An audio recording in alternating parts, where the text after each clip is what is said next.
شوفوا هذا الفيديو ومن بعد نعاودوا نوليو نتناقشوا. حنا الستاف تاع الفيستيفال حنا مليميتينا شحال نخلصوها، دونك سي سا و جو بو دير شحال نخلصوها، حنا ما بروبليم. هذا اللي سمعتوه هو محافظ مهرجان وهران السينمائي الدولي، يهضر كلمه بالعربيه و10 بالفرنسيسه. المشكل ماشي هنا، المشكل انه المهرجان مخصص للفيلم العربي، بمعنى الشاب الجزائري الطموح اللي خدم فيلم بالامازيغيه سواء بالقبيليه ولا بالشاويه ولا الشنويه ولا المزابيه ولا الترقيه ما يقدرش يشارك في المهرجان.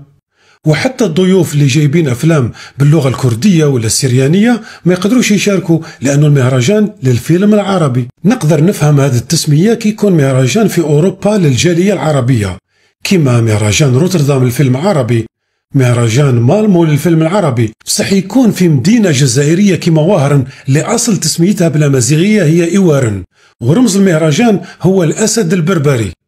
لازم نبحثوا في الموضوع ولازم نشوفوا شكون المسؤولين اللي حابين يوجهوا المهرجان في هذا التوجه، لانه حتى في مصر ماذا القوميه العربيه مسمين المهرجان تاعهم مهرجان القاهره السينمائي، والرمز تاعه هو الهرم الفرعوني.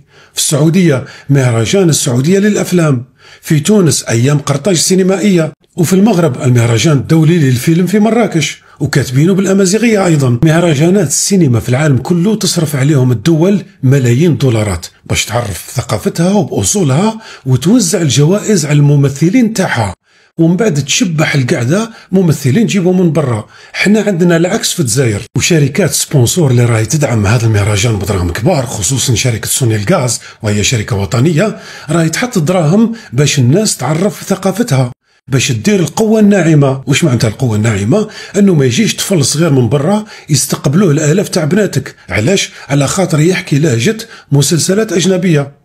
هذه هي. واسمعوا معايا الموسيقى الامازيغية الترقية وشوفوا شحال حلوة ثقافتنا.